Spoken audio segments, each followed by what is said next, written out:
안녕하세요 여러분, 하은이에요. 오늘은 드디어 P2 공부 꿀팁의 마지막 시리즈인 물리 공부법을 들고 왔습니다. 물리 공부를 도무지 어떻게 해야 할지 감이 오지 않는 분들에게 조금이나마 도움이 되고자 해서 간단하게 6가지로 정리를 해서 가져와 봤어요. 그럼 꿀팁을 보러 가봅시다. 구독, 좋아요.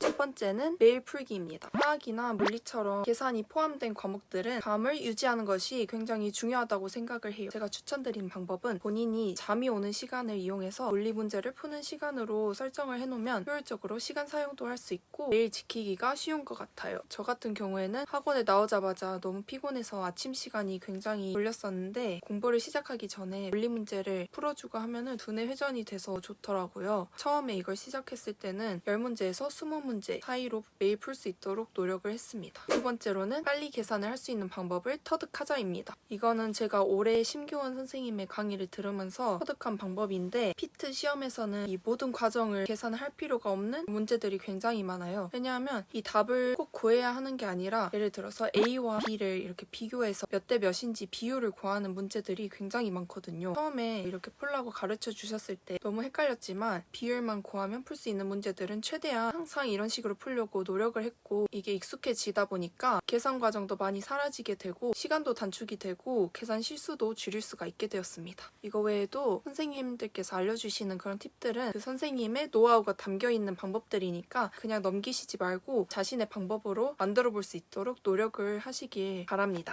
그리고 세 번째는 스톱워치를 이용하자입니다. 물리시험을 점심 먹은 이후에 보기 때문에 저는 물리 공부 시간을 항상 점심을 먹고 난 이후로 잡아놨었어요. 그때 잠이 자주 오기 때문에 물리 문제를 풀려고 책을 펴서 한 페이지를 못 넘기고 1시간 동안 한 문제를 붙들고 있던 적도 있었어요. 그 당시에 저를 담당해 주셨던 학원 조교쌤께서 추천해 주신 방법이 스톱워치를 이용하는 방법이었습니다. 목표 시간을 정해두고 그 문제를 푸는 방법인데요. 처음에는 시간 안에 풀지는 못했지만 확실히 문제를 풀 때 더 집중해서 풀기 때문에 좀 긴장도 돼서 잠이 안 오더라고요. 그래서 계속해서 이 방법을 쓰면서 물리 문제를 풀어나가다 보니까 동일한 시간 동안에 풀 수 있는 문제도 점점 많아지게 됐어요. 한 번에 많은 양을 푸는 것보다 적은 양을 매일매일 푸는 게 더 어려워요. 근데 그걸 지키면은 훨씬 덜 힘들고 효과를 빨리 볼 수 있기 때문에 효율적으로 공부를 할 수 있어서 조금 힘들더라도 이 방법을 지켜나가시길 부탁합니다. 네 번째로는 공식은 정의와 같다는 것입니다. 즉 물리는 단순히 공식을 암기만 한다고 해서 다 풀어낼 수 있는 게 아니에요. 이론 공부를 할 때 선생님께서 유도 과정을 다 설명해 주시는데 그 과정까지 다 공부를 하시길 추천드립니다. 그렇게 되면은 이 공식이 생기게 된 유래나 또 이유를 파악할 수가 있게 돼요. 공식을 단순히 암기해야 하는 이런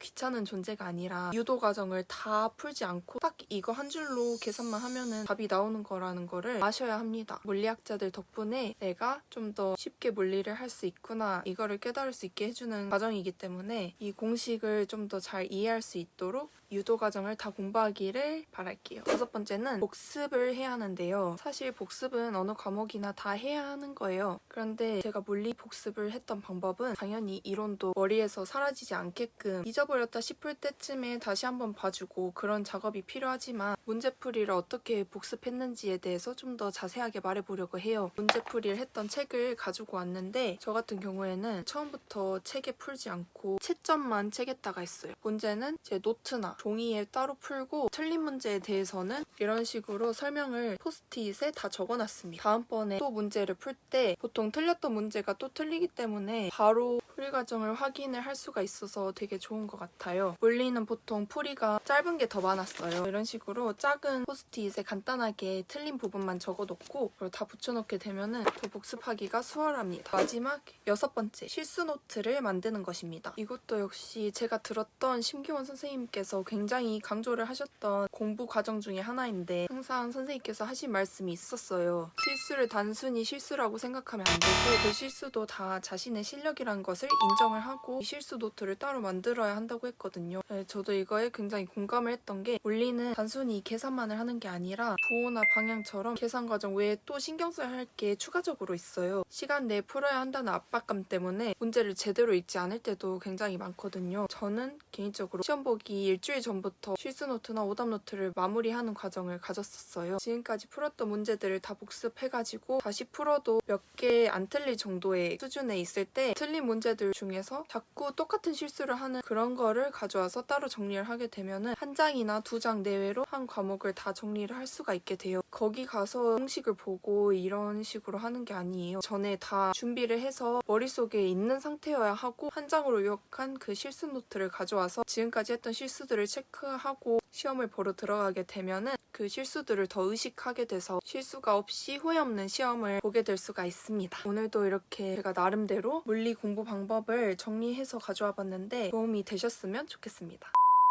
이제 시험이 5개월 정도밖에 남지 않는 시기인데 점점 많은 사람들이 지쳐가는 시기예요. 5월이 되고 6월, 7월이 될수록 더 많은 사람들이 지쳐가는 시기이기 때문에 이 기간 동안에 내가 더 열심히 하면은 이 사람들을 뒤집고 충분히 역전을 할 수 있는 기회입니다. 남들보다 진도가 처진다고 고민하고 그냥 내년에 한 번 더 할까 포기할 시간에 조금 힘들더라도 더 열심히 하고 합격하게 되더라도 그 합격이 부끄럽지 않게끔 최선을 다해서 열심히 하는 여러분이 되셨으면 좋겠습니다. 요새 되게 고민이 많은 댓글들도 많이 달아주시고 하는데 같은 피트 공부를 했던 입장으로서 굉장히 이해가 되고 굉장히 힘들 거란 걸 알고 있어요. 그런데 여러분만 힘든 게 아니라 정말 다 힘든 거니까 이왕 힘들 거 좋은 결과를 낼 수 있게끔 좀만 더 참고 끝까지 열심히 해서 좋은 결과를 받으실 수 있으면 좋겠어요. 제 영상이 도움이 되셨다면 좋아요와 구독 꼭 눌러주세요. 그럼 또 다음 영상에서 봬요.